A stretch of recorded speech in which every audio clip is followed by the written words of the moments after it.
السلام عليكم ورحمة الله.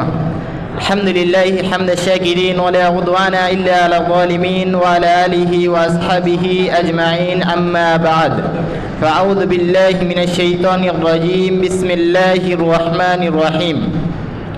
আলহামদুলিল্লাহ, প্রশংসা মাত্র সেই মহান রব্বুল আলামিনের জন্য, যেই মহান রব্বুল আলামিন আমাদেরকে সুস্থ শরীরে এই ইসলাহুল বায়ানে উপস্থিত হওয়ার তৌফিক দান করেছেন।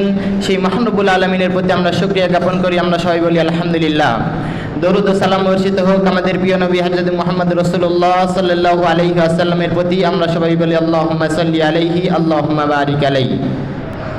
আমার পাশে সভাপতি ভাই এবং বিজ্ঞ বিচারক মণ্ডলী, সামনে উপবিষ্ট ছোট বড় ছাত্র ভাইয়েরা, আমি আপনাদের সামনে যে বিষয়টি উপস্থাপন করব সেটি হচ্ছে বিররুল ওয়ালিদাইন তথা পিতামাতার সাথে সৎ ব্যবহার।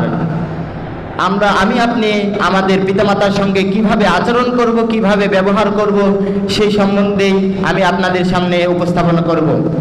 সম্মানিত উপস্থিতি, প্রত্যেক মানুষেরই, প্রত্যেক মুসলিম ব্যক্তিরই উচিত তা আল্লাহ সুবহানাহু ওয়া তাআলার পরেই তার পিতামাতাকে যথাযথ সম্মান করা, তার পিতামাতাকে শ্রদ্ধা করা, স্নেহ করা, পিতামাতার সঙ্গে সুন্দর আচরণ করা।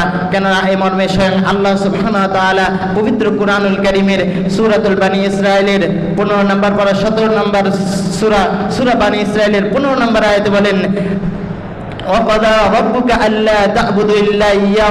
অবশ্যই তোমাদের রব তোমাদেরকে আদেশ করেছেন ইল্লা ইয়াহু বিল ওয়ালিদাইনি ইহসানা, অবশ্যই তোমরা তার ইবাদত করবে, বিল ওয়ালিদাইনি ইহসানা, এবং পিতামাতার সাথে তোমরা সৎ ব্যবহার করবে।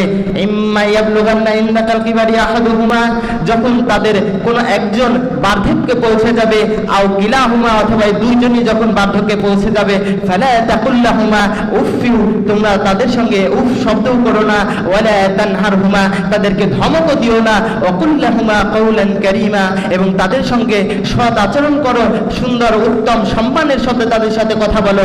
এটাই আল্লাহ সুবহানাহু ওয়া তাআলার নির্দেশ।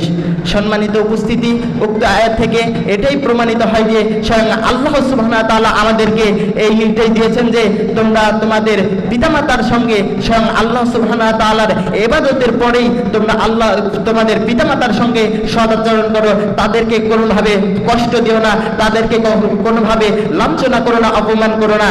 কিন্তু বর্তমান প্রেক্ষাপট চেক করলে কি বোঝা যায়, বর্তমান প্রেক্ষাপট দেখলে কি বোঝা যায়, এই কিছু কুলাঙ্গার সন্তানের কারণে তাদের পিতামাতা আজ লাঞ্ছিত, অপমানিত। তার কারণেই আমাদের বাংলাদেশে এত বৃদ্ধাশ্রম বেড়ে গেছে। আমাদের বাংলাদেশে কেন আজ এত বৃদ্ধাশ্রম? আমাদের এই কিছু কুলাঙ্গার সন্তানের কারণে, কিছু নষ্ট সন্তানের কারণে, যারা তাদের পিতামাতাকে যথাযথ সম্মান করতে জানে না, যারা ইসলামকে সঠিকভাবে মানতে জানে না, যারা আল্লাহ সুবহানাহু ওয়া তাআলার আইনকে, আল্লাহ সুবহানাহু ওয়া তাআলার নির্দেশকে যথাযথ পালন করতে পারে না, যার কারণেই আজ আমাদের এই পিতামাতাগুলো লাঞ্ছিত হচ্ছে, অপমানিত হচ্ছে। সম্মানিত উপস্থিতি, তাই অবশ্যই আমাদেরকে আল্লাহ সুবহানাহু ওয়া তাআলার নির্দেশ পালন করতে হবে, আমাদেরকে আমাদের পিতামাতার সাথে সৎ ব্যবহার করতে হবে। সম্মানিত উপস্থিতি, এ মর্মে স্বয়ং বিশ্বনবী হযরত মুহাম্মদ রাসূলুল্লাহ সাল্লাল্লাহু আলাইহি ওয়াসাল্লাম সুস্পষ্টভাবে বলে দিয়েছেন। এক ব্যক্তি আল্লাহ রাসূল সাল্লাল্লাহু আলাইহি ওয়াসাল্লামকে জিজ্ঞেস করলেন, ইয়া রাসূলুল্লাহ আইয়ুল আমালি আফজাল, কোন আমলটি সর্বোত্তম? আল্লাহ রাসূল সাল্লাল্লাহু আলাইহি ওয়াসাল্লাম বললেন, as-সালাতু ওয়াক্তিহা, সময় মতো সালাত আদায় করা।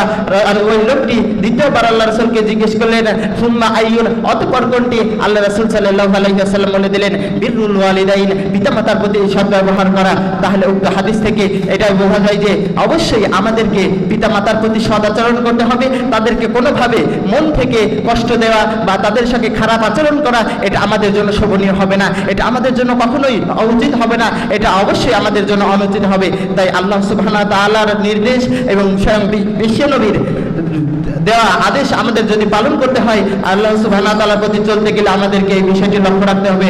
আল্লাহ সুবহানাহু ওয়া তাআলা যেন আমাদেরকে স্বয়ং পিতামাতার প্রতি সৎ ব্যবহার করে জান্নাত হাসিল করার তৌফিক দান করেন। আমরা সবাই বলি আল্লাহুম্মা আমিন। এই বলে আমরা সংক্ষিপ্ত বক্তব্য এখানে শেষ করছি। ওয়া আখিরু দাওয়ানা আলহামদুলিল্লাহি রাব্বিল আলামিন। আসসালামু আলাইকুম ওয়া রাহমাতুল্লাহি ওয়া বারাকাতুহু।